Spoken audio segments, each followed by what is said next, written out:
Seorang pria di dalam penjara sedang melatih otot-ototnya. Terlihat dia bukan napi sembarangan. Tak lama kemudian, sipir penjara menyuruhnya keluar dari sel karena hari ini dia dan beberapa tahanan lainnya akan dipindahkan. Selain si pria, ada 3 orang napi lainnya juga. Mereka adalah komplotan penyedia video-video dewasa yang saat ini mewabahi Korea. Sudah cukup lama mereka di penjara, dan hari ini mereka dipindahkan untuk menjalani hukuman beberapa hari lagi, lalu mereka akan bebas. Mereka pun naik ke sebuah bis. Di perjalanan, mereka mengobrol bahwa begitu mereka bebas, mereka akan langsung berbisnis video dewasa lagi, karena para pelanggan mereka banyak yang sudah menunggu. Si pria berotot di depan hanya mendengarkan saja. Lalu tiba-tiba bis yang mereka tumpangi terguling dan terhempas. Si pria terlihat baik-baik saja, kemudian langsung menolong ketiga napi lainnya. Lalu entah dari mana, si pria kini punya mobil dan mengajak ketiganya kabur. Di dalam mobil, si pria mengajak mereka untuk merayakan keberhasilan kabur mereka dari penjara. Mereka bertiga hanya bisa mengiyakan karena masih bingung apa yang sebenarnya terjadi. Beberapa saat kemudian, mereka terlihat tertidur. Ternyata minuman yang tadi diminum sudah dicampur obat bius. Mereka terbangun dan berada di sebuah tempat kosong. Yang membuat mereka makin terkejut, salah satu di antara mereka punya pistol yang mereka sendiri tak tahu dari mana asalnya. TV di depan mereka menyala, menyiarkan berita ketiga napi yang kabur sambil memperlihatkan foto mereka bertiga. Seorang pakar hukum di TV berkata, hukuman bagi para napi yang kabur dan punya senjata api adalah hukuman seumur hidup. Mereka langsung marah tak terima, padahal hanya beberapa hari lagi mereka bebas. Tapi karena mengikuti si pria berotot tadi, mereka jadi harus masuk penjara lagi. Tiba-tiba para polisi masuk dan menangkap mereka. Kini mereka terbukti kabur dan punya pistol. Hukuman mereka akan dipenjara lagi menjadi seumur hidup. Dari atas, si pria tadi yang ternyata kemarin hanya menyamar terlihat puas para napi kembali masuk penjara. Dia adalah Dogi, seorang supir taksi yang bertugas untuk membalaskan dendam para penumpangnya. Ternyata apa yang Dogi lakukan kemarin adalah misinya untuk memastikan ketiga napi tidak bisa keluar dari penjara. Dia tak bekerja sendiri. Ada 3 rekannya yang lain yang selalu kompak menjalankan setiap misi membalas dendam. Mereka dipimpin oleh seorang pria bernama Pak Jang. 2 tahun lalu, mereka sempat bubar karena mereka terlibat kasus besar. Hanya Dogi dan Pak Jang yang masih ada di perusahaan taksi tersebut.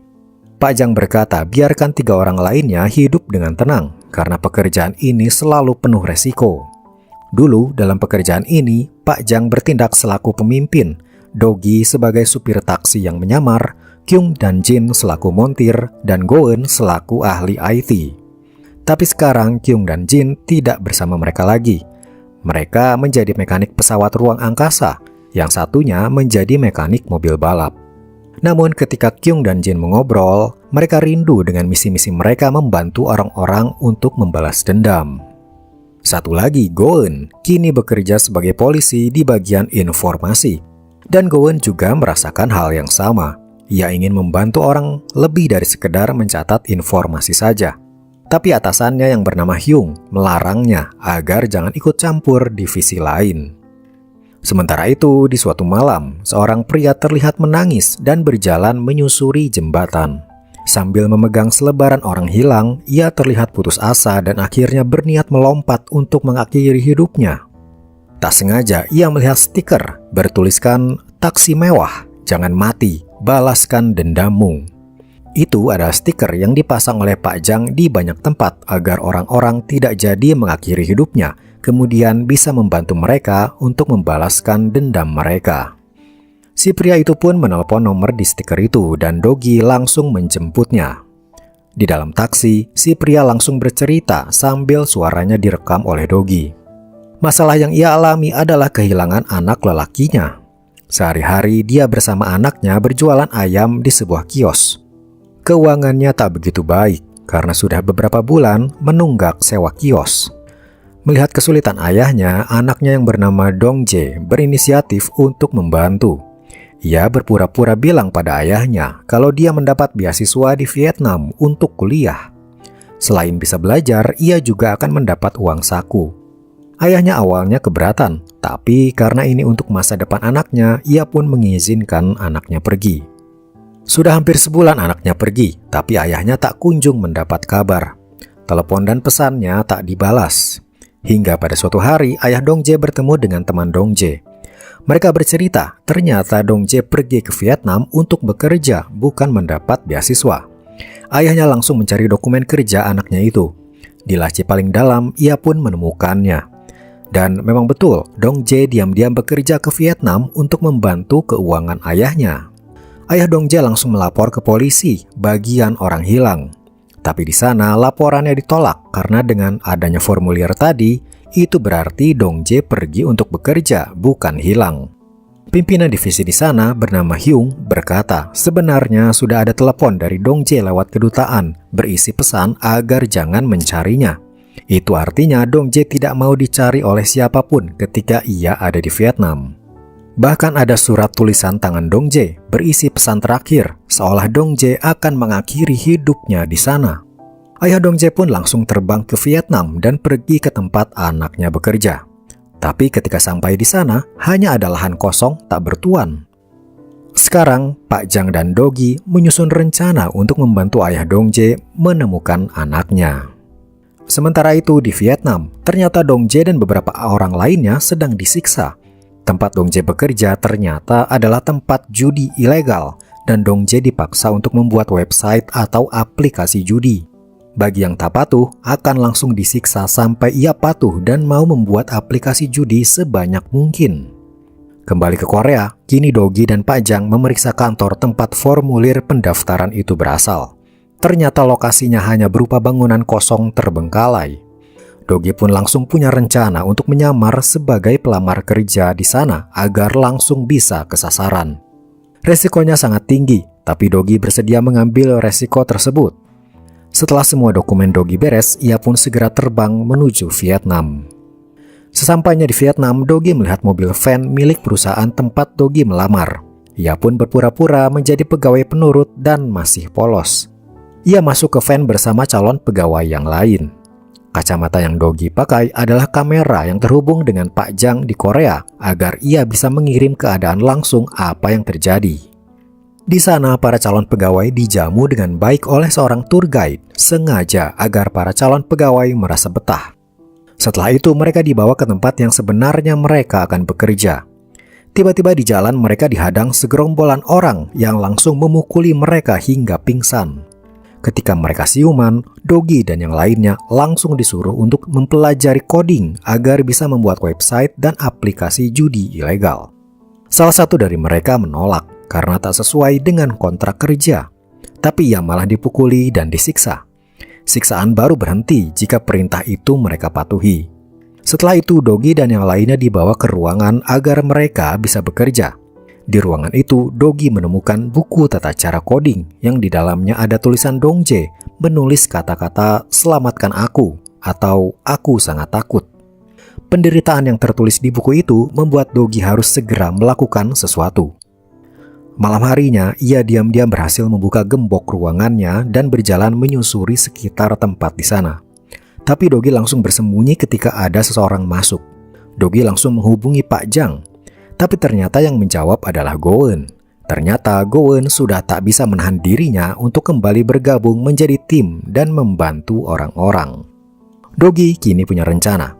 Dia meminta Goen untuk membuat sebuah website judi yang bisa membuat para penjahat itu terkesan untuk mengelabui mereka. Sementara itu, kita beralih pada dua rekan Dogi lainnya yang bertugas sebagai montir. Mereka, Kyung dan Jin. Mereka berdua juga ternyata ingin kembali menjalankan misi-misi untuk menolong orang yang ingin membalas dendam. Maka dengan inisiatif mereka datang ke tempat Pak Jang, tapi di sana tak ada siapa-siapa. Tapi mereka menemukan sebuah selebaran orang hilang, yaitu Dongjae. Mereka yakin Pak Jang dan Dogi kini sedang menjalankan misi untuk menemukan Dongjae.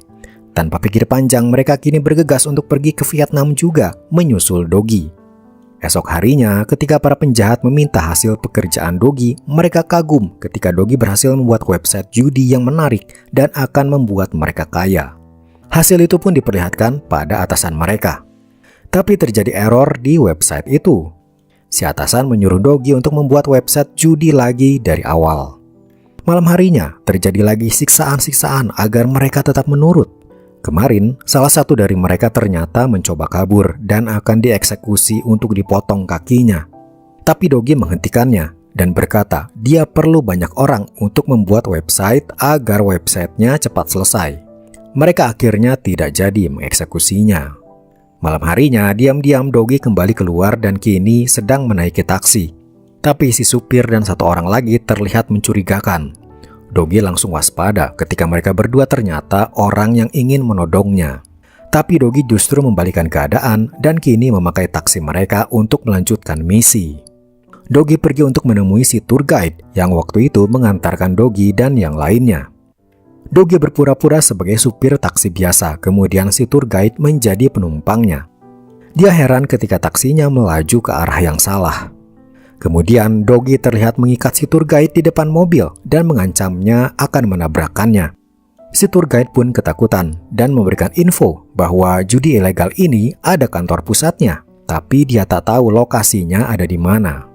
Dogi pun pergi dengan meninggalkan si tour guide terikat sebagai balasan kejahatannya.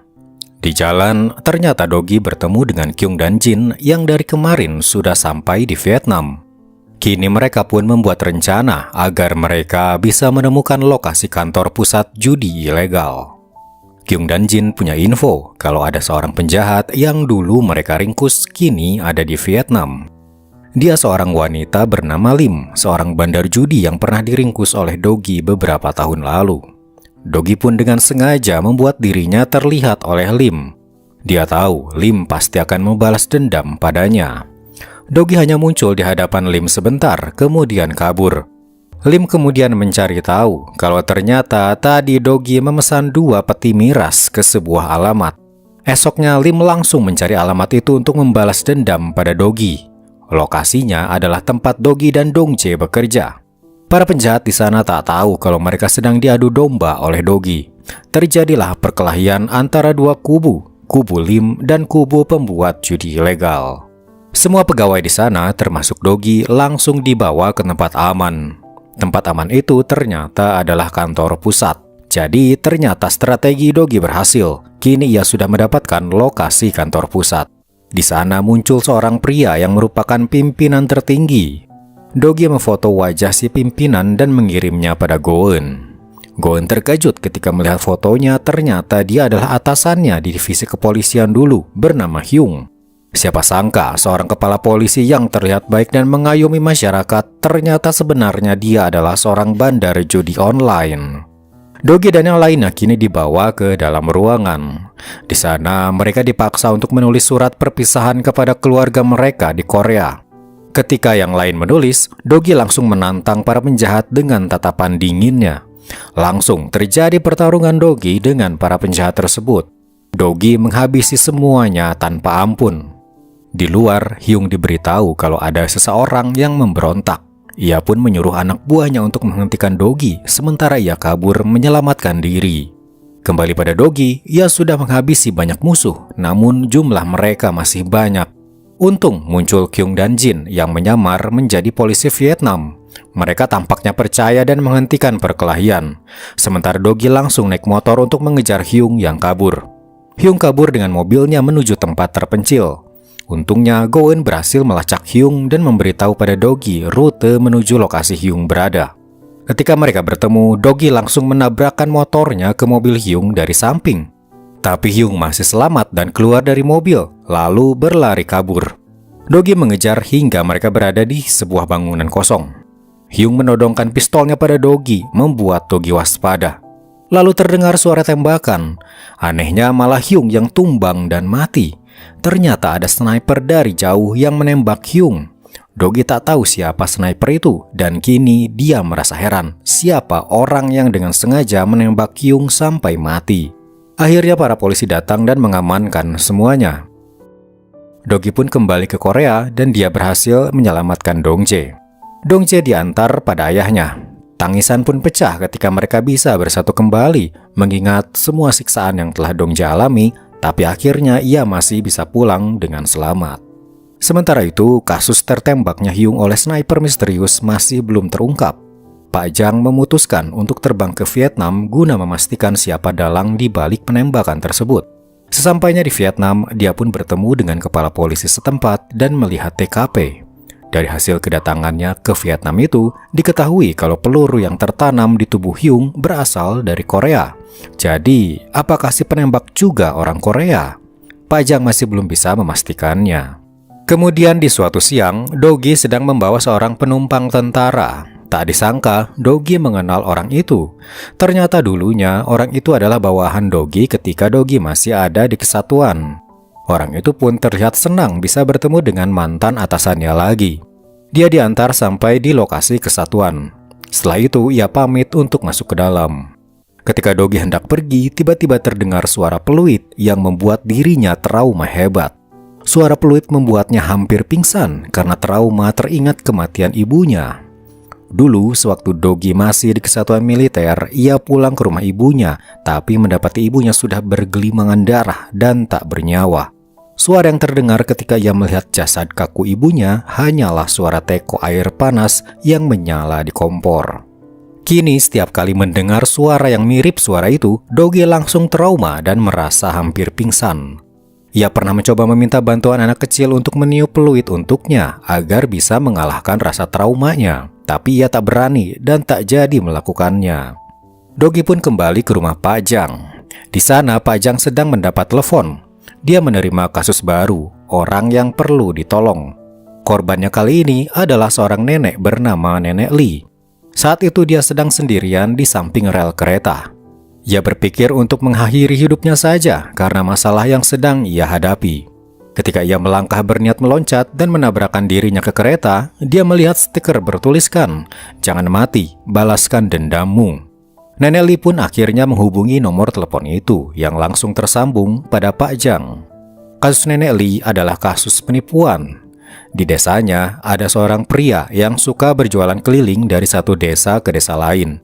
Dia berjualan alat rumah tangga dengan gaya unik. Setiap berjualan dia akan bernyanyi, menghibur para orang lanjut usia yang memang jarang terhibur. Dia bernama Sanggi dan dia pintar memikat hati para orang tua agar mereka mau membeli barang-barang yang ia jual. Tapi di antara para orang tua, Sanggi mengincar Nenek Lee untuk ia tipu. Ia pun mulai menjadi orang yang baik agar dianggap sebagai anak oleh Nenek Lee. Lama-kelamaan Nenek Lee merasa Sanggi adalah orang baik yang sudah ia anggap seperti anak sendiri. Nenek Lee sering dimintai untuk menjaga toko Sanggi sementara Sanggi pergi keluar. Suatu hari Nenek Lee diajak Sanggi untuk menandatangani kontrak kartu kredit atas nama Nenek Lee, tapi yang memakainya adalah Sanggi. Awalnya Nenek Lee ragu, tapi karena ia sudah percaya, akhirnya dia menandatangani kontrak itu. Beberapa hari kemudian, para warga desa mendatangi rumah Nenek Lee meminta pertanggungjawaban. Produk yang dijual oleh Sanggi ternyata kualitasnya jelek, baru dipakai sudah rusak. Nenek Lee berkata ia hanya menjualkan saja, bukan pemilik barang. Nenek Lee pun dilaporkan ke polisi atas dasar penipuan dalam berdagang. Tak sampai di situ, ternyata kartu kredit yang dibuat atas nama Nenek Lee ternyata dipakai oleh Sanggi dan kini tunggakannya belum dibayar. Sanggi sempat menelepon Nenek Lee dan Nenek Lee langsung marah karena merasa ditipu. Tapi Sanggi malah tertawa dan tak mau bertanggung jawab. Kini kasus penipuan berdagang dan kasus tunggakan kartu kredit semua tertuju pada Nenek Lee. Do-gi dan yang lainnya merasa marah karena Sanggi memanfaatkan keluguan para orang tua lansia dan kebaikan mereka untuk keuntungannya sendiri. Mereka pun langsung bergerak untuk memberi Sanggi pelajaran. Mereka pun mencari tahu kemana lagi target Sanggi kali ini. Di sebuah desa, kini Do-gi dan yang lainnya langsung beraksi. Kyung dan Jin menyamar sebagai warga desa untuk memata-matai Sanggi. Terlihat Sanggi datang ke desa baru itu dengan gaya seperti biasa, berjualan sambil bernyanyi. Itu membuat para lansia terhibur dan merasa senang. Sanggi pun mulai menentukan target korbannya. Pertama, Sanggi akan berpura-pura mengadakan undian berhadiah. Siapa yang menang, dia akan diberi hadiah, tapi pajak hadiahnya harus bayar sendiri. Disitulah nanti Sanggi akan memperdaya korbannya dengan meminjam kartu debit mereka dan menguras isi tabungannya. Tapi kali ini Sanggi gagal karena berkali-kali dia mengadakan undian, yang menang adalah Kyung dan Jin. Ternyata diam-diam Goen melihat keadaan dengan kameranya, kemudian mengganti nomor undian di dalam kotak.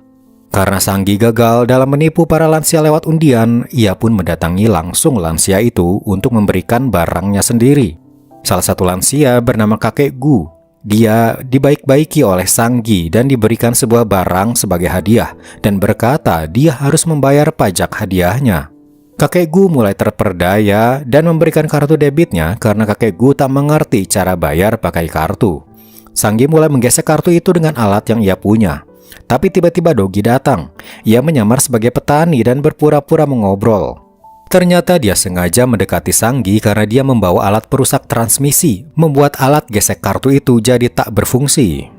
Akhirnya Sanggi gagal lagi memperdaya lansia.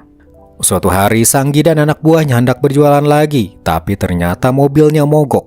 Dia pun menelepon pihak bengkel dan mengirim seorang petugas ke sana. Ternyata petugas itu adalah Dogi, menyamar jadi petugas derek. Mobil mereka pun diderek menuju bengkel, sementara Sanggi ikut di belakang. Di jalan mereka bertemu dengan seorang kakek tua. Ternyata dia Pak Jang yang menyamar. Dia berpura-pura sebagai kakek yang sudah pikun. Dogi mengajak kakek Jang untuk ikut bersama mengantarkannya ke rumahnya. Sanggi langsung melihat kakek ini sepertinya bisa ia tipu. Apalagi ketika tahu kalau kakek Jang memakai sepatu bermerek. Kakek Jang pun diantarkan sampai ke rumah, kemudian Dogi pergi. Tapi Sanggi diam-diam kembali lagi ke rumah kakek Jang. Di sana ia mengendap-endap melihat rumahnya. Ia menemukan stik golf mahal malah dijadikan kayu bakar dan juga sepatu bermerek mahal yang kakek Jang pakai sembarangan. Sanggi menduga dulu kakek Jang ini orang kaya, tapi karena pikun ia malah membuang-buang hartanya begitu saja. Sanggi semakin ingin menipu kakek Jang ketika ia melihat kakek Jang membuang-buang uang karena menggunakannya untuk sesajen. Esoknya, Sanggi dapat info dari anak buahnya kalau kakek Jang terlihat membawa sekantung uang dan pergi ke suatu tempat. Sanggi menduga uang itu dibawa untuk dikubur di tanah miliknya. Maka Sanggi pun menemui Dogi dan bertanya tentang kakek Jang ini. Sanggi ingin tahu apakah kakek Jang punya tanah. Dogi berkata kakek Jang suka membawa patok kayu yang sering dipakai untuk menandai tanah-tanah di desa ini. Sanggi mengira patok itu pasti dipakai untuk menandai di mana uang Pak Jang itu dikubur. Ia pun langsung mendatangi tanah tersebut dan menggali di setiap patok tanah bertanda bendera merah di sana. Tapi seharian menggali, mereka tak menemukan apapun. Besoknya Sanggi marah pada Dogi karena memberi info bohong. Tapi Dogi berkata, ia hanya bercerita kalau kakek Jang suka membawa patok kayu saja. Sanggi sendirilah yang menganggap patok kayu itu sebagai tanda uangnya dikubur. Lalu Dogi kembali bercerita, dulu kakek Jang sering mengajaknya membawa traktor untuk mengubur sesuatu. Tapi kakek Jang tak pernah memberitahu apa yang ia kubur. Lagi-lagi Sanggi termakan cerita Dogi dan menganggap kali ini yang dikubur pasti uang. Maka Dogi pun mengantar Sanggi ke tempat yang dimaksud. Akhirnya mereka sampai, Dogi pun disuruh pulang oleh Sanggi. Ketika sudah tak ada yang melihat, ia mulai menggali tanah di sana dengan traktor. Setelah lama menggali, akhirnya ia menemukan sebuah peti. Pastilah peti itu berisi uang, pikirnya. Tapi ketika dibuka, ternyata petinya berisi kotoran. Ia pun makin kesal dan marah. Sudah beberapa kali ia gagal mendapat harta kakek Jang yang pikun itu. Malam harinya Sanggi mendatangi rumah kakek Jang dan langsung marah-marah padanya. Sebenarnya semua kesalahannya sendiri yang serakah akan uang, tapi ia malah melampiaskannya pada kakek Jang. Esoknya diam-diam Pak Jang menyusun rencana dan memberitahu yang lain untuk mulai memberi pelajaran pada Sanggi. Kakek Jang meminta Sanggi untuk memberinya pertunjukan menyanyi. Karena ingin hartanya, Sanggi pun menyanggupinya. Kakek Jang juga meminta penyanyi lain untuk menyanyi untuknya. Ternyata penyanyi itu adalah Goen yang menyamar. Maka dimulailah pertunjukan menyanyi dan Goen tampil untuk menghibur para lansia di sana. Terlihat oleh Sanggi, kakek Jang terhibur dan memberi Goen uang. Sanggi melihat ini sebagai kesempatan untuknya. Selesai pertunjukan, Sanggi meminta Goen untuk mendekati kakek Jang agar mau memberitahu di mana semua hartanya berada. Goen pun menyanggupinya. Di suatu siang, Sanggi menunggu kabar Goen di mobilnya. Lalu sebuah mobil merah muncul, terlihat masih baru. Ternyata milik Goen. Sanggi bertanya dari mana ia mendapat mobil tersebut. Goen berkata kakek Jang memberikannya padanya. Tentu saja itu membuat Sanggi marah. Dia yang sudah berhari-hari mencoba mendapatkan hartanya selalu gagal. Tapi Goen yang baru 1 hari sudah bisa mendapat mobil dari si kakek pikun itu. Karena tak terima dan marah, Sanggi langsung mengejar Goen. Di jalan, Dogi muncul dan membantu Goen dengan menyela Sanggi di depannya dan berjalan pelan dengan traktor miliknya. Ketika dirasa aman, Dogi berbelok lagi, sementara Sanggi langsung tancap gas kembali mengejar Goen. Sanggi sampai di bukit berbatu.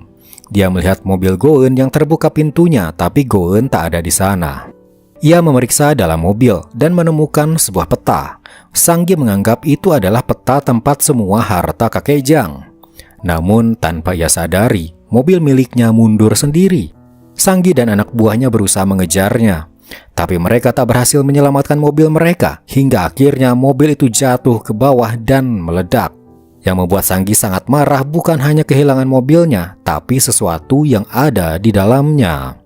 Beberapa hari lalu, diam-diam Dogi bersama Kyung dan Jin memeriksa mobil Sanggi. Dogi curiga di tengah desa ini Sanggi punya banyak uang cash dan ia ingin tahu di mana uang itu berada. Ternyata dugaan Dogi benar. Sanggi menyimpan semua uang cash hasil menipu para lansia di mobilnya karena di tengah pedesaan tak ada ATM. Dia pun mengambil semua uang itu untuk ia kembalikan kepada para lansia yang sudah tertipu oleh Sanggi. Kini Sanggi berpikir semua uangnya lenyap bersama mobilnya yang meledak. Sanggi sudah mulai murka karena sudah berhari-hari dia mengalami kesialan terus-menerus. Ia pun mendatangi kakek Jang dan berkata di mana hartanya berada. Tapi kakek Jang malah kabur. Sanggi pun mengikutinya.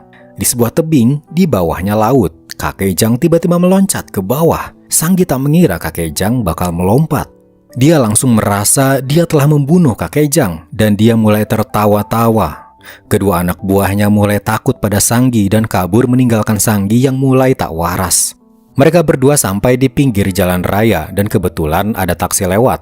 Mereka naik taksi itu tanpa mereka tahu supirnya adalah Dogi.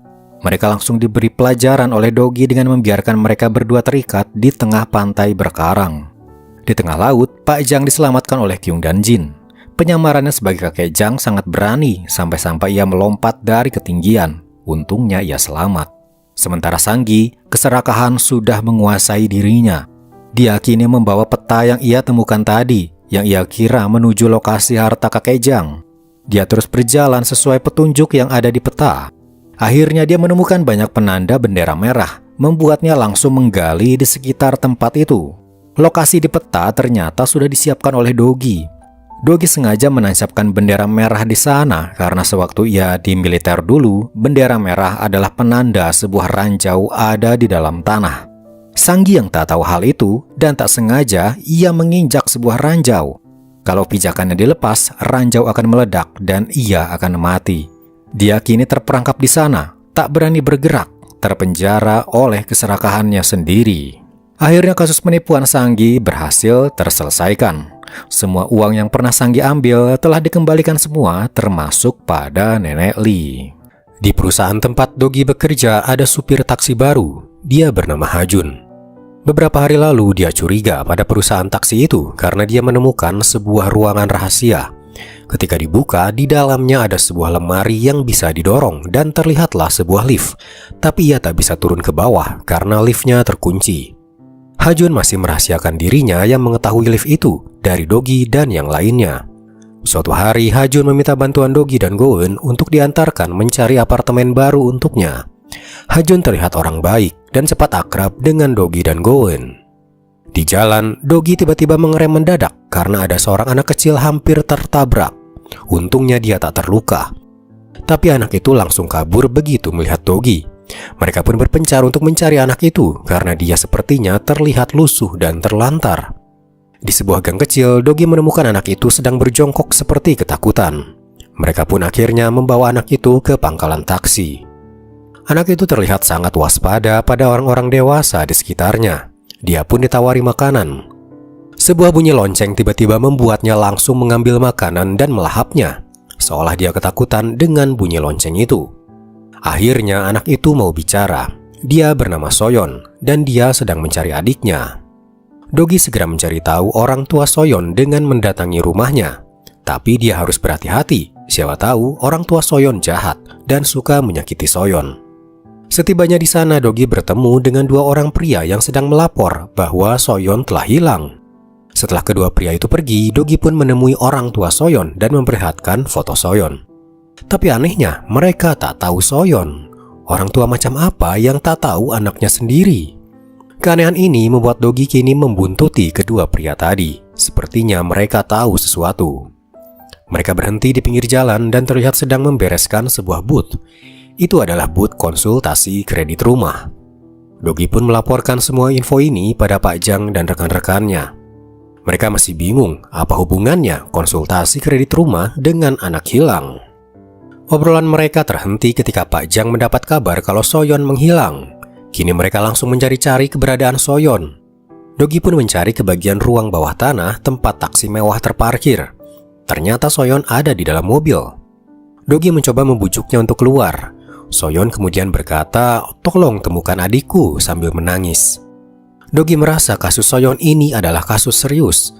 Ia pun berjanji pada Soyeon untuk menemukan adiknya itu. Dogi dan rekan-rekannya kini mendatangi kantor konsultasi kredit rumah tersebut.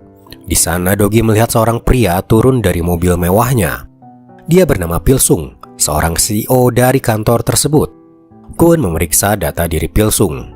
Dia ternyata mempunyai lebih dari 30 apartemen super mewah di seluruh Korea dan kini bekerja sebagai konsultan kredit rumah. Untuk mendapatkan info lebih dalam, Dogi harus bertemu langsung dengan Pilsung tapi tanpa dicurigai. Maka kini Dogi meminta bantuan Goen untuk menjadi istrinya. Mereka akan berpura-pura sebagai pasangan baru menikah yang ingin membeli rumah. Maka mereka pun kini berpakaian couple seperti pasangan yang sedang kasmaran. Dogi dan Goen pun mendatangi booth konsultasi kredit rumah itu dan mengobrol dengan para pegawainya. Pegawai di sana memberikan Dogi dan Goen tiket masuk untuk ikut dalam seminar Pilsung yang akan diadakan di kantornya. Esoknya mereka pun datang ke kantor itu. Setiap tamu yang datang diminta untuk mengisi formulir data pribadi dan kondisi keuangan mereka saat ini. Tak lama kemudian muncullah Pilsung. Dia langsung menjelaskan tentang keadaan di Korea, di mana saat ini orang-orang susah untuk bisa membeli rumah.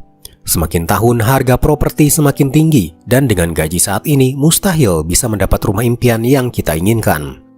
Tapi menurutnya ada satu cara jitu agar kita bisa membeli rumah super mewah. Dan cara itu akan ia beritahu di sesi konsultasi pribadi.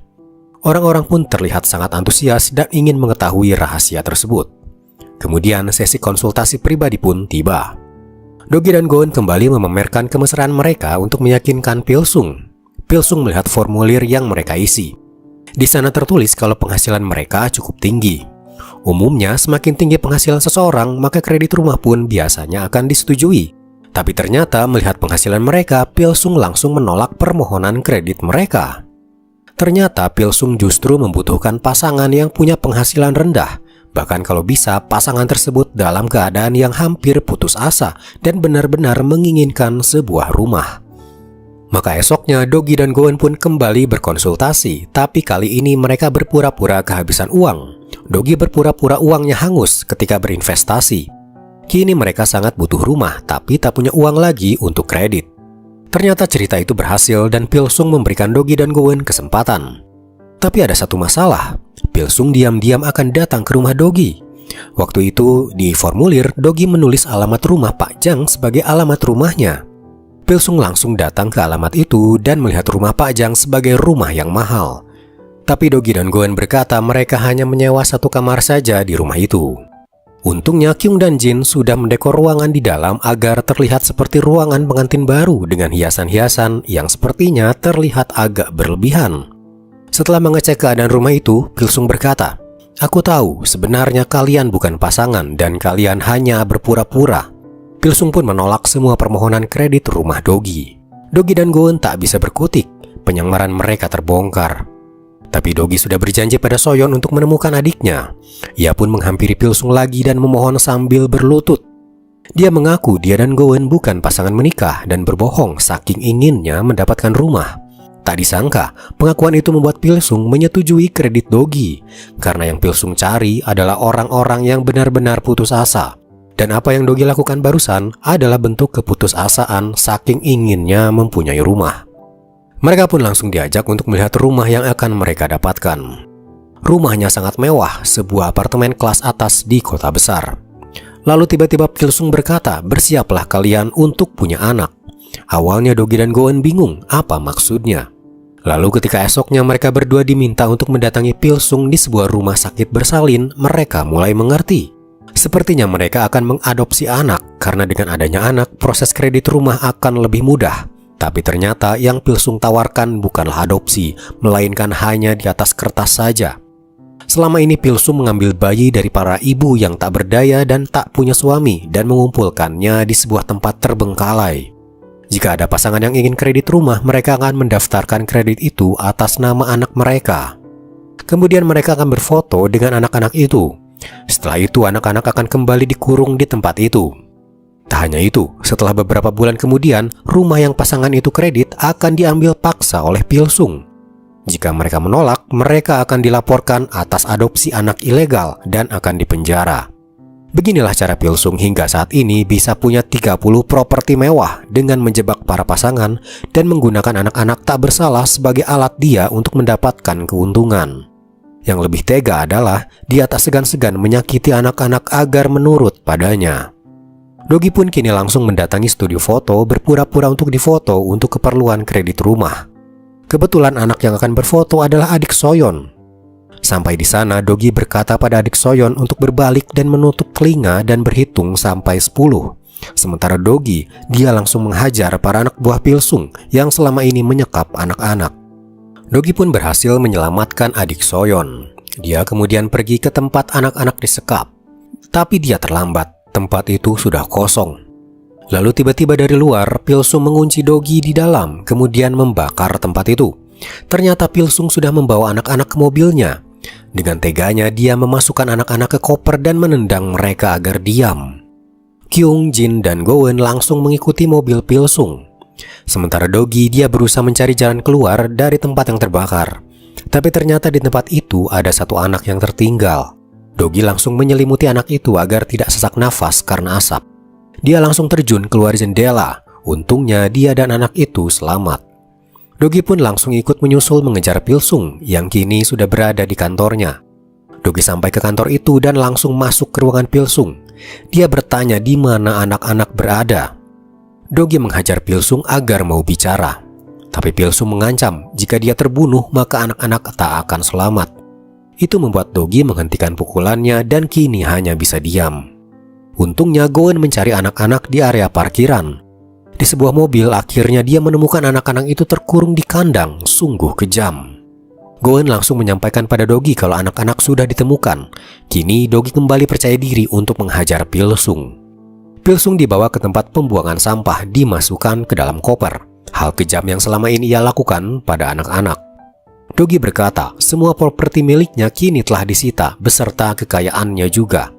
Kini Pilsung tak punya apa-apa lagi, hanya seorang pria yang kini hidup di antara sampah. Akhirnya kasus ini selesai dan kini para anak-anak dititipkan ke sebuah yayasan, sementara Soyeon dan adiknya diadopsi oleh orang tua yang benar-benar menyayangi mereka.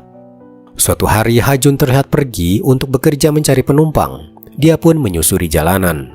Tapi ketika ada seorang penumpang yang mau naik, dia malah melewatinya dan terus melaju. Dia masuk ke sebuah rumah mewah. Dia keluar dan menyuruh seorang pelayan menggantikan dirinya mencari penumpang. Ternyata itu adalah rumahnya dan kini dia hendak merencanakan sesuatu.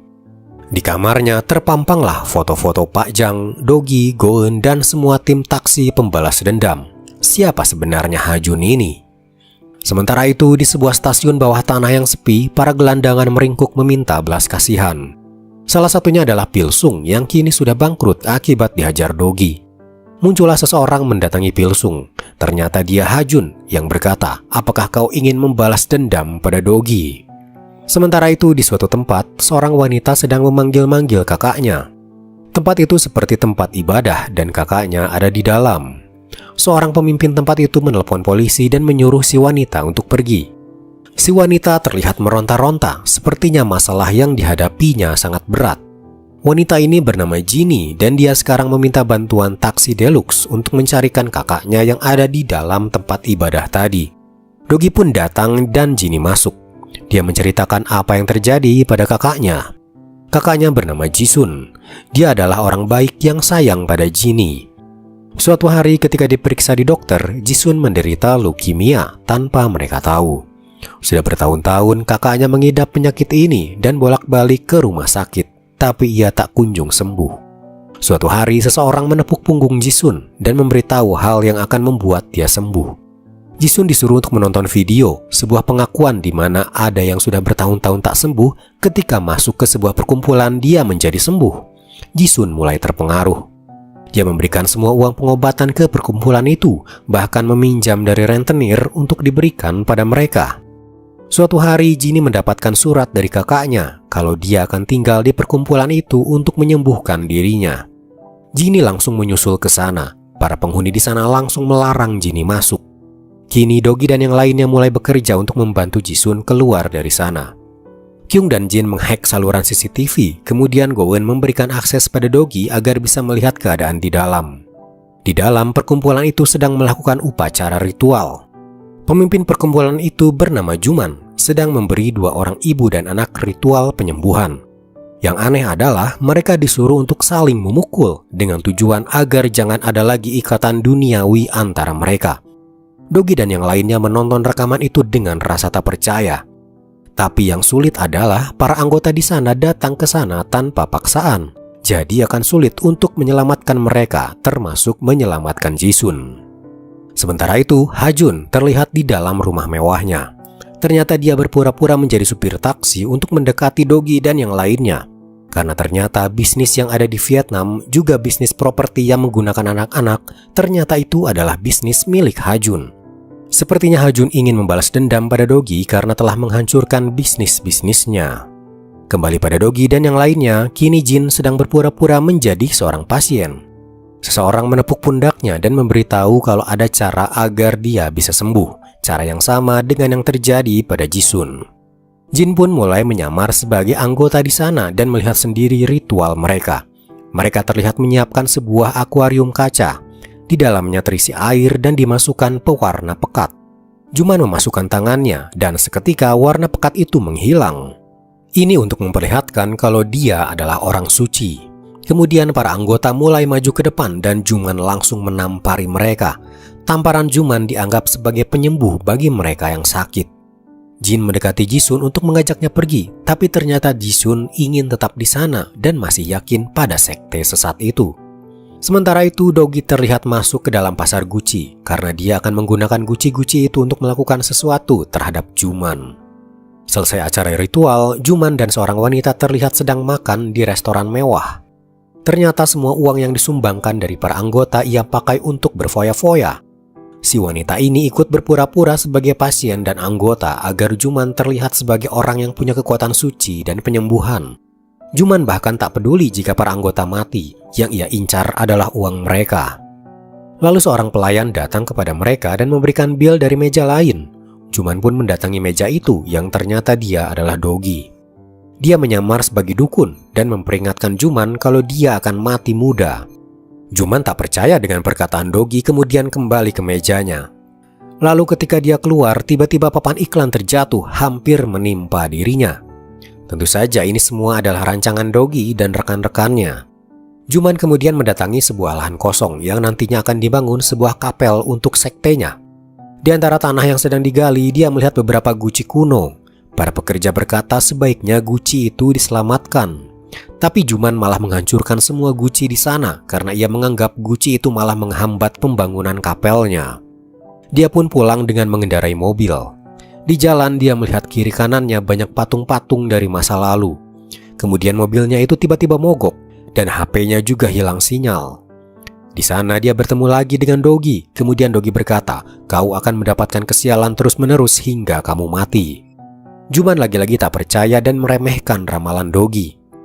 Kemudian di suatu malam, Juman sedang mengendarai mobilnya lagi.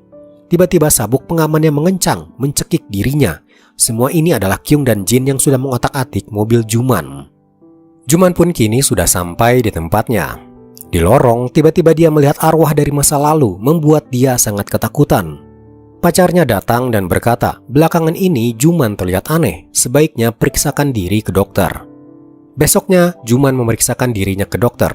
Sungguh ironis, dia membuat para anggotanya meninggalkan rumah sakit untuk ia sembuhkan dengan kekuatan sucinya, tapi dia sendiri malah datang ke rumah sakit. Semua kesialan ini akhirnya membuat dia sedikit percaya dengan perkataan Dogi waktu itu. Maka dia pun datang ke sebuah kuil tempat Dogi menyamar jadi dukun. Tapi Dogi berkata, dia sangat sibuk dan tak punya waktu untuk menolong Juman. Juman tak terima dirinya ditolak seperti itu. Ia pun menggunakan jalan kekerasan, menculik Dogi dan membawanya ke tempat Juman. Dogi berpura-pura marah dan tidak ingin dirinya membantu Juman. Lalu tiba-tiba di lemari kaca muncul arwah yang pernah Juman lihat, membuat Juman ketakutan lagi. Dogi pun berpura-pura menyingkirkan arwah itu pergi. Dogi bertanya, apa yang sudah kamu lakukan sehingga membuat arwah orang masa lalu itu marah? Juman teringat dirinya yang sudah menghancurkan guci kuno. Sepertinya Juman percaya semua kesialan ini adalah karena ia menghancurkan guci itu dan kini hidupnya dalam kesialan. Dogi pun memberikan jimat pada Juman agar dia terhindar dari amarah si arwah dengan syarat jangan tergiur pada uang dan harta duniawi. Tapi Juman malah membangkang dan melakukan ritual lagi untuk mendapat uang dari para anggotanya. Tiba-tiba sebuah lukisan besar mengeluarkan noda hitam, begitu juga dengan jubah yang Juman kenakan. Akhirnya dia datang ke tempat Dogi kembali meminta pertolongan. Tiba-tiba di dalam kuil benda-benda berguncang. Juman bersembunyi di balik kerai. Dia mengintip apa yang terjadi. Terlihat Dogi sedang diseret oleh kekuatan yang tak terlihat. Kemudian Dogi mulai kerasukan. Dia ternyata kerasukan ibu Juman. Tentu saja ini hanya pura-pura. Karena Goen punya semua data tentang masa kecil Juman dan menyampaikannya pada Dogi agar Juman percaya kalau yang merasuki Dogi adalah ibunya sendiri yang sudah meninggal. Juman pun kini makin percaya pada kekuatan Dogi. Selesai kerasukan, Dogi dan Juman mengobrol bahwa ada cara untuk menyelamatkan Juman dari ini semua, yaitu dengan ritual penyembuhan. Juman pun bersedia melakukan ritual itu. Hal penting dari ritual ini adalah Juman jangan lagi tergoda harta duniawi. Lalu ritual pun dimulai, dilakukan di sebuah hutan. Ritualnya terlihat sangat meyakinkan, membuat Juman mempercayai semua ini. Juman juga kini menyumbangkan semua uangnya pada Dogi dan semua perhiasan pacarnya dia ambil juga. Kini Juman tak punya apa-apa lagi. Itu semua Juman lakukan untuk bisa lepas dari kesialan dan amarah arwah. Kemudian kini Dogi juga mulai menampar Juman seolah bagian dari ritual, sama seperti yang Juman lakukan pada para anggotanya dulu. Sementara itu perkumpulan itu kini diambil oleh pacar Juman. Dia tak sudi kehilangan harta dan perhiasan miliknya. Dia berkata, kini kekuatan Juman telah beralih padanya dan dia yang akan memimpin ritual. Kemudian muncullah Juman langsung memarahi pacarnya. Juman kini sudah tak ingin lagi berada di perkumpulan itu karena itu adalah bagian dari kesialan dirinya. Pacarnya tak terima, lalu terjadilah perkelahian mereka berdua. Lalu diam-diam Jin menyalakan TV. Muncullah rekaman ketika Juman dan pacarnya mengolok-olok para anggota yang dengan mudahnya percaya pada Juman. Hal itu tentu saja membuat para anggota marah dan kini mempertanyakan apakah Juman adalah seorang penipu. Tapi Juman malah berteriak balik kalau mereka semua adalah kesialan baginya. Kini perkumpulan itu sudah tak bisa bertahan lagi dan semua anggotanya membubarkan diri. Di luar, para keluarga telah menunggu mereka. Akhirnya mereka semua telah sadar. Jisun pun kini bisa bertemu kembali dengan Jinny. Jisun pun kini kembali menjalani pengobatan di rumah sakit dan mulai hidup normal kembali. Sementara Juman, dia dan pacarnya kini dibawa ke sebuah pelabuhan. Di sana banyak kontainer yang berjejer. Dia disuruh masuk ke kontainer itu lalu dikunci dari luar. Dogi pun menelpon Juman, berkata kalau sebenarnya sebuah keyakinan atau agama tidak mengajarkan kekerasan dan membuat para anggota keluarga terpisah. Juman pun kini tak punya apa-apa dan dia terkurung di dalam kontainer tersebut. Sementara itu, di sebuah restoran, Pak Jang sedang bertemu dengan salah satu sahabatnya yang bekerja di kejaksaan. Pak Jang meminta sesuatu yang tak bisa dilakukan oleh warga biasa, yaitu meminta kiriman file rahasia kepolisian. Temannya ini memang bersedia mendapatkan file tersebut, tapi dia memperingatkan Pak Jang agar jangan terlalu jauh menyelidiki file tersebut. Konsekuensinya bisa berbahaya, nyawa bisa jadi taruhannya. File itu kini diserahkan pada Dogi, yang nantinya akan dia cari siapa dalang di balik kasus di file itu. File itu ternyata adalah file rahasia sewaktu di Vietnam dulu, kasus penembakan misterius dengan senapan berpeluru buatan Korea. Malam itu, entah disengaja atau tidak, Ha-jun mampir ke apartemennya Dogi untuk mengobrol dan minum kopi bersama. Pembicaraan mereka kemudian mengarah pada Ha-jun yang ingin membalas dendam karena adik-adiknya banyak yang dipukuli oleh seseorang. Ha-jun berpikir bagaimana jika dia berteman saja dengan si pemukul itu agar adik-adiknya tak lagi dipukuli. Dogi punya firasat Ha-jun ini membicarakan adik-adiknya padahal sebenarnya adalah para anak buahnya. Kecurigaan Dogi semakin jelas ketika Ha-jun minta izin ke toilet padahal dia mengendap-endap ke apartemen Dogi dan melihat file rahasia yang tadi siang diberikan oleh Pak Jang. Ha-jun pun pergi sambil berpura-pura ada urusan, tapi Dogi tahu Ha-jun patut ia curigai. Keesokan harinya, Ha-jun terlihat sedang berpura-pura sebagai sopir taksi biasa dan mengantar seorang pria. Pria ini adalah seorang inspektur kepolisian dan mereka ternyata sudah saling kenal. Bahkan Ha-jun mendapatkan info rahasia untuk melancarkan bisnis ilegalnya berkat inspektur polisi ini. Ha-jun merasa kesal karena Dogi kini punya file rahasia itu dan mungkin dirinya akan jadi tersangka. Ia pun mengancam inspektur polisi itu agar kejadian ini jangan sampai terulang kembali. Kita beralih pada Ha-jun. Dia terlihat sedang menelepon kepala polisi Hyunjo, memintanya melakukan sesuatu pada Dogi. Sementara itu, Dogi dan yang lainnya sedang menuju rumah Pak Jang. Tapi tiba-tiba alat komunikasi di telinga mereka rusak. Dogi langsung merasa ada yang aneh. Dia membanting setir berbelok arah. Dan tiba-tiba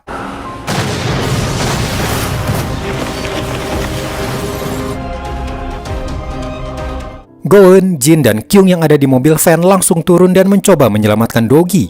Namun lagi-lagi mobil meledak. Pemakaman Dogi pun dilakukan pada suatu malam. Go-eun menangis, sementara rekan-rekannya yang lain hanya bisa termenung tak berdaya. Sepulangnya mereka dari pemakaman, mereka berkumpul di markas bawah tanah. Mereka seperti menunggu seseorang. Lalu, tepat jam 9 malam, sebuah mobil taksi mewah muncul yang biasa dikemudikan Dogi. Dan benar, ternyata Dogi masih hidup. Jadi ternyata kematiannya dipalsukan. Ternyata ketika kejadian malam itu, Dogi menyadari ada sesuatu yang aneh. Dia berbelok ke jalanan sepi dan langsung melompat keluar dari mobil. Mobil itu meledak. Untung Dogi masih sempat menyelamatkan diri. Go-eun awalnya tak tahu kalau Dogi sempat melompat. Go-eun sadar ketika ledakan kedua, Dogi muncul menyelamatkannya. Kini Dogi langsung punya rencana untuk memalsukan kematiannya agar si pelaku menganggap rencananya membunuh Dogi berhasil. Ketika pemakamannya berlangsung, Dogi memeriksa semua orang yang mencurigakan yang datang ke sana. Lalu di parkiran, sebuah mobil datang dan seseorang memberikan dokumen mencurigakan. Kemudian Dogi pun mengikuti kemana mobil itu pergi. Mobil itu masuk ke sebuah klub malam bernama Black Sun. Sementara itu, di rumah Ha-jun, dia mengobrol dengan kepala polisi Hyunjo, ingin memastikan apakah rencana pembunuhan Dogi benar-benar berhasil. Hyunjo meyakinkan Ha-jun kalau Dogi memang benar-benar sudah mati. Kemudian dari balik pintu muncullah serombongan orang berpakaian hitam. Ha-jun dan Hyunjo memberi hormat. Kemudian mereka semua terlihat berlutut seperti berdoa. Mereka seperti sedang melakukan ritual keagamaan. Setelah itu Ha-jun pergi ke rumah Pak Jang memberikan surat pengunduran dirinya. Pak Jang merasa ada yang aneh dengan Ha-jun dan dia mendiskusikannya dengan Dogi dan yang lainnya. Mereka pun kini mulai mencurigai Ha-jun sebagai orang yang mencoba membunuh Dogi. Selain itu, mereka juga memeriksa apa yang ada di dalam Black Sun, sebuah klub malam yang waktu itu Dogi lihat. Malam itu, Kyung dan Jin berpura-pura sebagai pengunjung Black Sun, mencoba mengalihkan perhatian para penjaga. Sementara Dogi mencoba masuk lewat atap gedung. Tapi tak sengaja, di atap itu Dogi melihat ada orang yang sedang dipukuli. Ia pun langsung menolong orang itu. Orang itu adalah seorang jurnalis, tapi entah apa tujuan dia masuk ke Black Sun. Dogi mengurungkan niatnya untuk masuk dari atap karena ternyata ada banyak penjaga juga. Maka besoknya dia pun akan mencoba untuk berpura-pura sebagai pengunjung. Black Sun adalah klub malam untuk orang-orang super kaya. Jadi Dogi harus berpakaian mahal juga agar dikira orang kaya. Malam itu dia pun masuk ke klub itu ditemani seorang wanita yang memang bertugas menemani para tamu. Di dalam klub, Dogi langsung menyusuri ruangan-ruangan. Tapi ternyata dia dicegah oleh para pengawal ketika dia ingin memasuki ruangan VIP. Karena gagal, maka Dogi pun melakukan siasat lain. Kali ini dia akan menjadi penjaga di Black Sun agar bisa bebas menyusuri setiap ruangan-ruangan di sana. Dia pun masuk ke dalam sebuah klub gym tempat berkumpulnya para calon bodyguard. Lalu di suatu siang, kebetulan manajer Black Sun bernama Hyun sedang mencari pengawal baru. Di gym itu, dia melihat Dogi yang sedang berdebat dengan orang-orang di sana. Kemudian, dia pun berkelahi.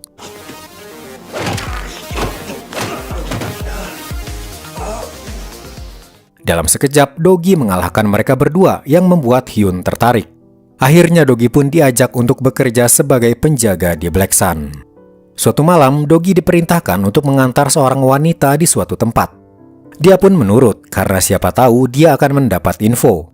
Di tengah jalan, dia merasa ada mobil yang mengikutinya. Ia pun membanting setir berbelok ke jalan lain. Ternyata yang membuntutinya adalah si jurnalis yang pernah bertemu di atap dulu yang bernama Yongmin. Tiba-tiba Yongmin menabrak mobil Dogi dari belakang. Dogi bingung kenapa jurnalis itu menyerangnya. Lalu aksi saling tabrak-tabrakan pun terjadi.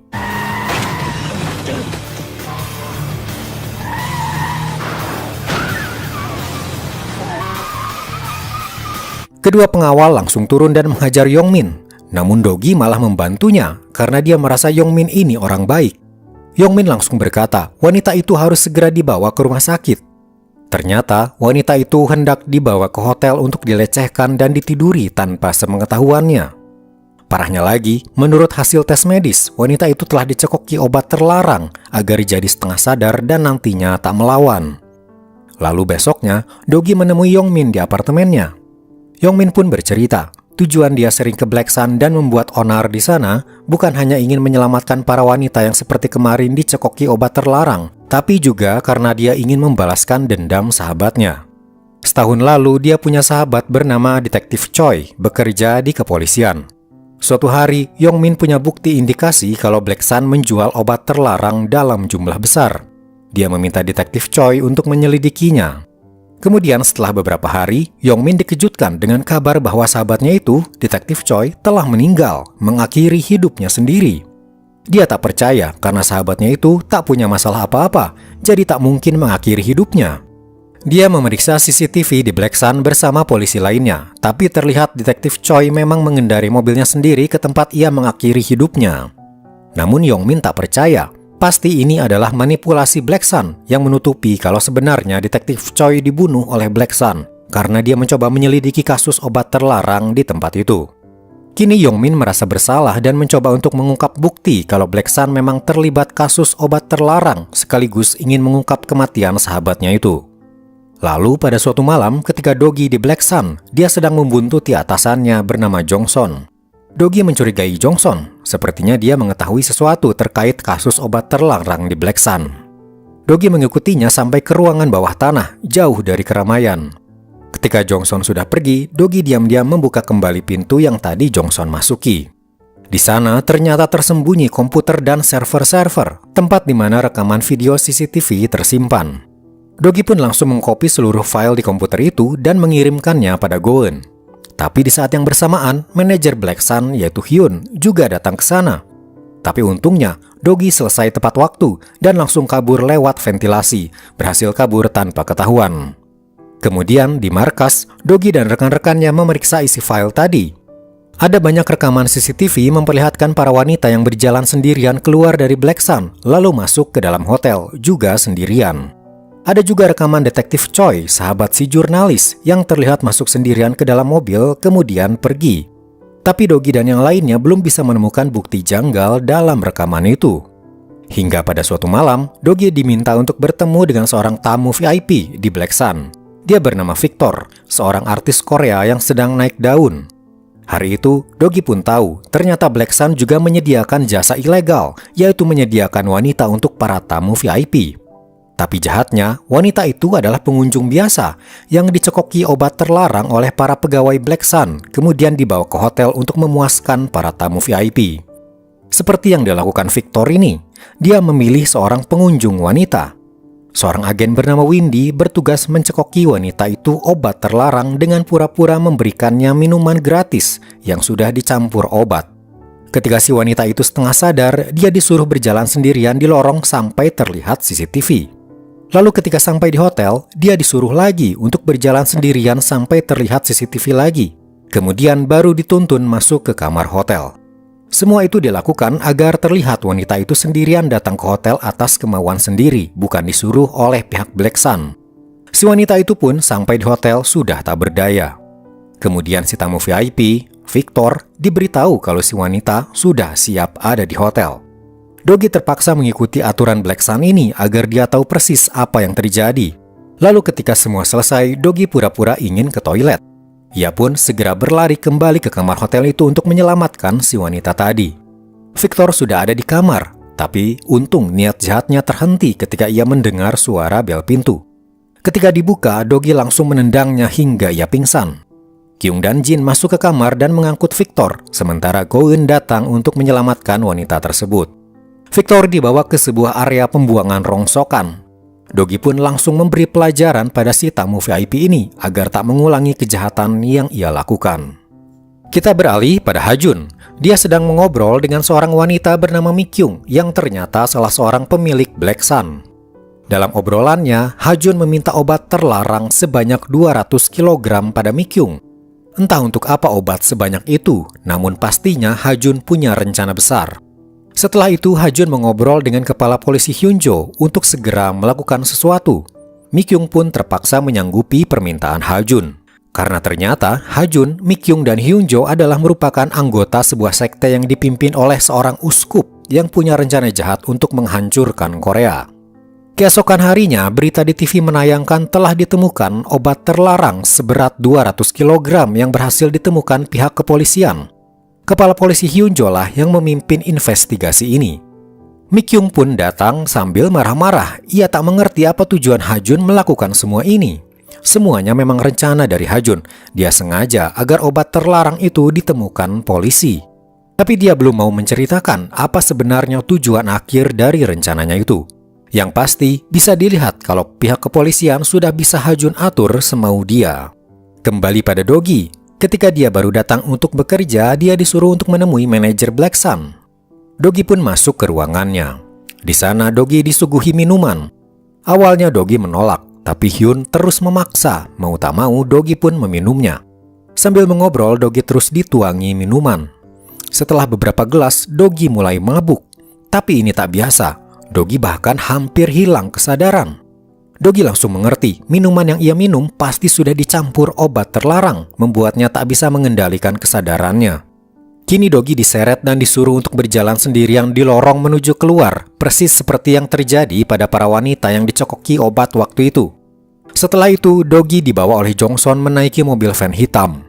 Rekan-rekan Doggy yang tahu akan hal itu langsung mengikuti kemana van hitam itu pergi. Tapi mereka mulai kehilangan jejak dan tertinggal jauh. Sementara Doggy kini seperti masuk ke alam lain. Ternyata efek obat itu sangat kuat. Lalu Jongson berbisik di telinga Doggy, menyuruhnya berjalan menyeberang ketika lalu lintas padat. Anehnya, Doggy menurut. Efek obat itu ternyata seperti orang yang terkena hipnotis, menuruti apapun yang orang perintahkan. Doggy berjalan sempoyongan di tengah jalan. Sebuah mobil melaju kencang, hampir menabraknya. Tiba-tiba Go-eun muncul menyelamatkan Doggy. Jongson melihat kejadian itu dan marah. Ia langsung menjalankan mobilnya berniat menabrak Doggy. Tapi untung, Kyung berhasil melindungi Doggy dan Go-eun dengan membiarkan van-nya tertabrak. Jongson pun kesal, kemudian pergi dari sana. Dia gagal membunuh Doggy. Doggy terbangun di rumah sakit ditemani Go-eun. Kyung dan Jin pun selamat, hanya terluka saja. Untungnya, kejadian kemarin yang hampir merenggut nyawa Doggy terbayar dengan sebuah benda. Doggy mendapat sebuah pulpen. Pulpen itu ternyata adalah sebuah alat rekam yang dulu Yongmin berikan pada detektif Choi untuk memata-matai Black Sun. Ketika itu, detektif Choi memakai pulpen di bajunya, kemudian melihat kedua rekan polisinya ternyata terlibat perdagangan obat terlarang dengan Black Sun. Ia pun langsung melabrak mereka ketika bertransaksi. Itu adalah hal ceroboh. Detektif Choi langsung dipukuli oleh penjaga Black Sun. Tapi detektif Choi mengancam, jika dia dibunuh di sini, maka fakta bahwa obat terlarang diperjualbelikan di Black Sun akan terungkap. Dia pun melempar tempat pulpen di situ dan menjatuhkan pulpen alat rekamnya. Kini alat rekam itu ada di dalam kantor Hyun, sang manajer Black Sun. Namun sayangnya detektif Choi tak tahu kalau Black Sun punya obat yang bisa menghipnotis. Ia pun dipaksa minum obat itu, kemudian disuruh untuk berkendara ke suatu tempat dan disuruh mengakhiri hidupnya di sana. Begitulah cara Black Sun membunuh detektif Choi tanpa ketahuan. Kini alat rekam itu Dogi berikan pada Yongmin, dan semua kejadian itu terdengar jelas di alat rekam tersebut. Kemudian Yongmin teringat, detektif Choi pernah mengajaknya ke sebuah tempat gym, tapi Yongmin selalu menolak. Yongmin merasa di tempat gym itu ada petunjuk yang bisa ia dapatkan. Lalu sesampainya Yongmin di tempat gym, di sebuah loker, ternyata detektif Choi menyimpan salinan file nama kedua polisi yang melakukan jual beli obat terlarang. Ternyata cara mereka mendapat obat itu adalah dari pihak kepolisian sendiri. Mereka berdua datang ke tempat penyimpanan, menimbang berat obatnya, kemudian membawanya ke tempat pembakaran. Sampai di tempat pembakaran, obat itu kembali ditimbang untuk memastikan tak ada yang diambil oleh siapapun, lalu disiram bahan bakar, kemudian dibakar untuk dihanguskan. Namun ternyata, mereka berdua kembali lewat jalan belakang dan kembali ke tempat pembakaran. Ternyata yang disiram tadi bukanlah bahan bakar, melainkan cairan penahan api, sehingga obat tadi tak terbakar, masih utuh. Obat itu kemudian mereka bawa ke Black Sun untuk mereka jual. Dan itu pula lah yang Ha-jun lakukan untuk mengambil kembali 200 kg obat terlarang yang disita polisi, yang waktu itu ia minta dari Mi-kyung. Kini 100 kilonya telah kembali. Tinggal 100 kilo lagi yang akan dikirim di hari berikutnya. Tapi apa tujuan Ha-jun meminta 200 kilo kalau akhirnya dikembalikan lagi pada Mi-kyung? Ternyata dengan cara ini, kepala polisi Hyunjo yang menangani kasus ini berhasil naik pangkat jadi komisaris. Jadinya, kini perkumpulan mereka semakin kuat karena komisaris kepolisian ada di pihak mereka. Sekarang setelah Dogi tahu cara mereka melakukan kejahatan, Dogi pun segera merencanakan pembalasan dendam. Di suatu siang, hari pengambilan obat terlarang pun terjadi. Sama seperti waktu itu, mereka berpura-pura membakar obat itu padahal sudah disiram cairan pelindung api. Mereka pun berhasil membawa 100 kg obat terlarang pada Ha-jun. Malamnya, transaksi ilegal di Black Sun pun terjadi. Para gembong dan pengedar mengantri untuk mendapat obat terlarang itu karena memang tujuannya untuk dijual. Ha-jun dan yang lainnya berpesta merayakan keberhasilan mereka. Namun tiba-tiba seorang pengedar memeriksa keaslian obat itu dan tampak tak senang. Lalu datanglah Mi-kyung yang langsung marah-marah. Dia bertanya kenapa obat terlarang miliknya kini jadi tepung terigu. Ha-jun yang bertanggung jawab atas pengembalian obat terlarang tersebut merasa bingung juga karena semua sudah sesuai prosedur. Bahkan kedua polisi yang biasa mengantar obat itu mengaku mereka selalu menjalankan prosedur dengan benar. Lalu tiba-tiba orang-orang di sana mulai jatuh, hilang kesadaran. Ternyata mereka meminum alkohol yang sudah dicampur obat terlarang milik mereka sendiri, senjata makan tuan. Ha-jun langsung dituduh sebagai otak dari semua kekacauan ini, sengaja ingin menghancurkan Mi-kyung. Lalu terjadilah perkelahian antara anak buah Ha-jun dan anak buah Mi-kyung.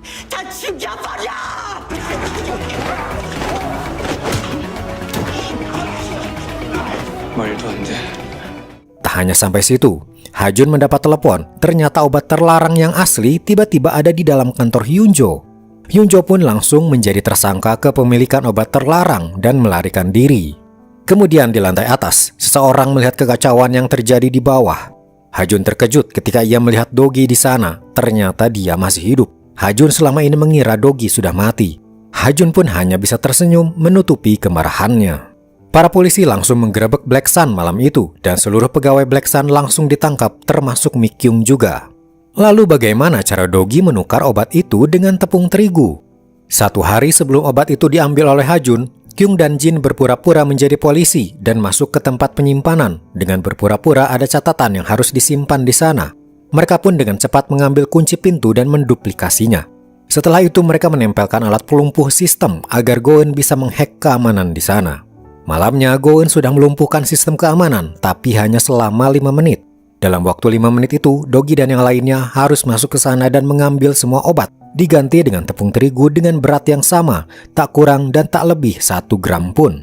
Akhirnya, keesokan harinya, ketika obat itu diambil oleh para polisi, yang kemudian diserahkan pada Ha-jun, mereka tak sadar kalau yang mereka angkut adalah tepung terigu.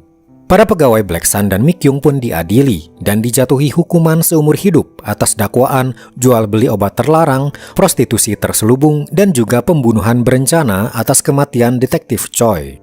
Sementara itu, Ha-jun terlihat bersama dengan Hyunjo di rumahnya.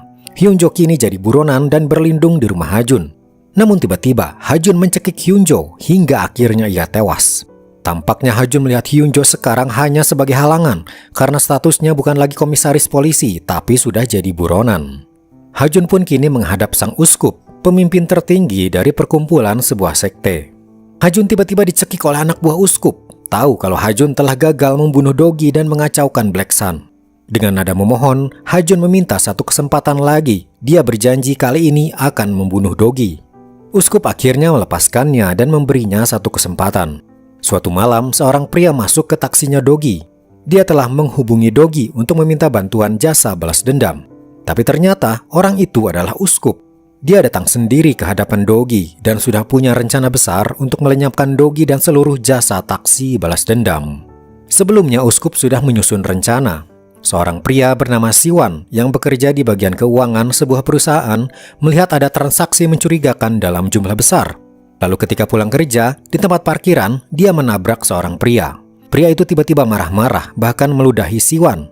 Siwan langsung mendorongnya hingga terjatuh. Tapi si pria terlihat berdarah, lalu memfitnah kalau Siwan sudah menusuknya dengan pisau. Kejadian itu terekam CCTV di parkiran. Akhirnya Siwan pun dipenjara dengan tuduhan penyerangan dengan senjata tajam. Kembali pada uskup, dia berkata Siwan adalah anaknya dan ingin Dogi mengusut karena dia yakin Siwan tak bersalah. Dogi pun termakan rencana uskup ini dan setuju untuk menyelamatkan Siwan yang ada di penjara. Dia pun kini menyamar sebagai tahanan dan masuk penjara. Kyung dan Jin pun ikut bersamanya, berpura-pura sebagai tahanan baru. Beralih pada Pak Jang, kini dia sedang mengunjungi rumah pemakaman. Sebuah laci mayat dibuka dan terlihatlah mayat Hyunjo yang mati dicekik Hajun. Ternyata ketika penggerebegan di kantornya terjadi, Hyunjo sempat menelepon Pak Jang dan memberitahu kalau obat terlarang itu bukan miliknya. Dia melanjutkan, ada sebuah perkumpulan yang akan menghancurkan Korea jika ini tak dihentikan. Jika tak percaya, carilah sebuah arsip di kejaksaan bernomor D2152. Di sana ada file penting yang akan mengungkap semuanya. Kemudian ketika Pak Jang akhirnya menemukan file itu, terlihat semua file rahasia tentang kejahatan perkumpulan itu, mulai dari penipuan properti oleh Pilsung sampai kasus Black Sun. Di file itu juga ada nama-nama anak kecil yatim piatu yang diasuh oleh seorang uskup, yang salah satunya bernama Hajun. Kembali pada Dogi, dia mendapat info kalau Siwan sering dipukuli di dalam penjara ini. Dogi pun membuat rencana agar dia bisa melindungi Siwan. Dia langsung berpura-pura jadi orang setengah waras yang suka kekerasan.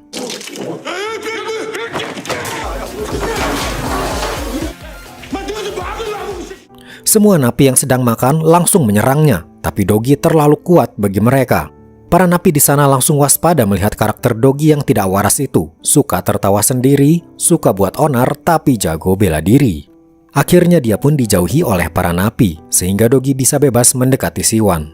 Hal itu membuat para napi yang terbiasa menyakiti Siwan ikut menjauhi Siwan karena sekarang ada Dogi di sampingnya. Beberapa waktu berlalu, hingga akhirnya Siwan pun akan dibebaskan dari penjara bersama Dogi, Kyung, dan Jin. Mereka pun bersiap naik bis untuk keluar dari penjara. Tapi tiba-tiba, kepala penjara datang dan menyuruh Dogi untuk kembali ke dalam sel. Semuanya kebingungan, tapi Dogi berkata semua akan baik-baik saja. Di dalam sel, ternyata Dogi dijebak untuk dihabisi oleh para napi. Terjadilah perkelahian di dalam sel.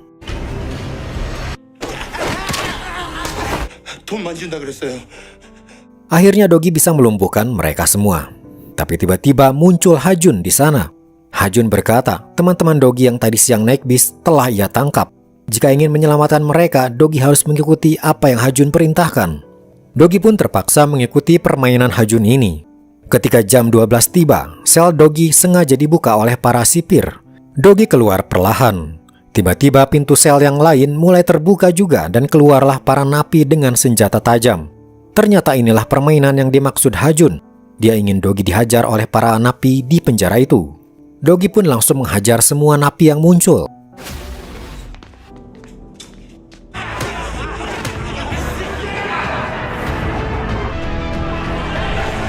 Tapi napi-napi di sel lain mulai keluar juga dan mengeroyok Dogi bertubi-tubi. Entah berapa puluh napi yang mengeroyok Dogi, tapi akhirnya Dogi bisa menumbangkan mereka. Namun ketika Dogi keluar ruangan, napi yang lebih banyak sudah bersiap dengan senjata mereka sementara Dogi sudah kelelahan.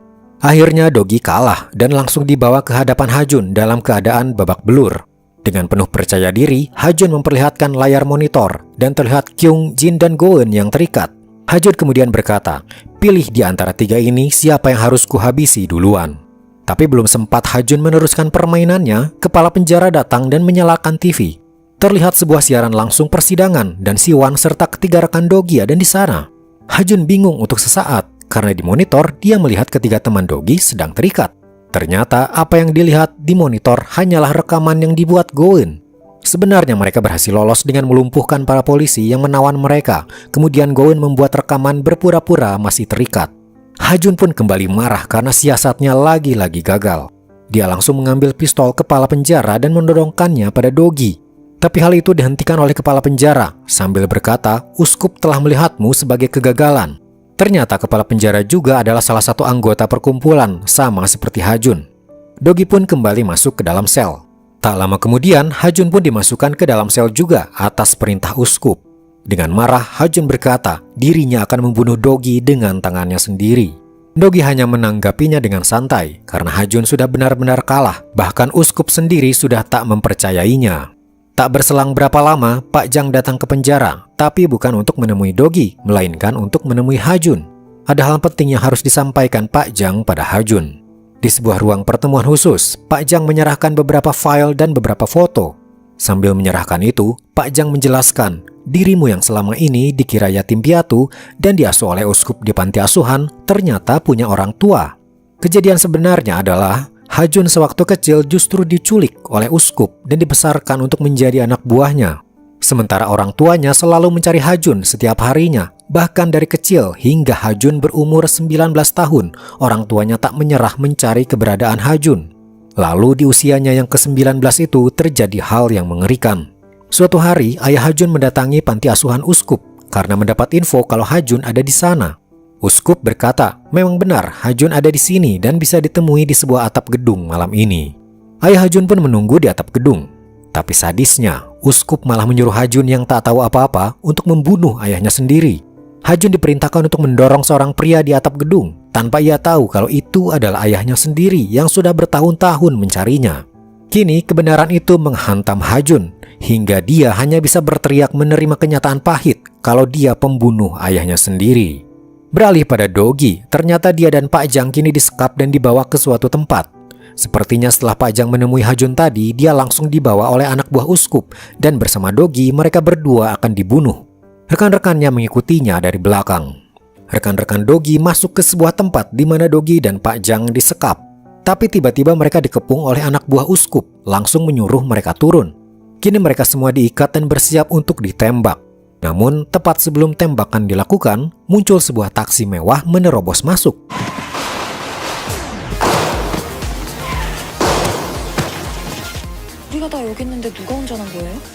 Akhirnya semua anak buah uskup berhasil dilumpuhkan.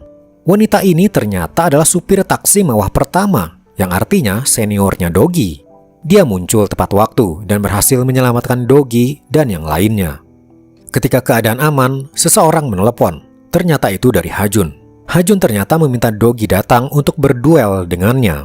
Dogi pun menyanggupi permintaan Ha-jun itu untuk menyelesaikan semua masalah yang selama ini terjadi. Dogi kembali ke penjara karena Dogi dan Ha-jun akan berduel di sana. Dia diantar menuju atap gedung. Terlihat uskup hadir untuk menonton mereka. Tampaknya dia tertarik pada duel mereka. Lalu duel sengit pun terjadi.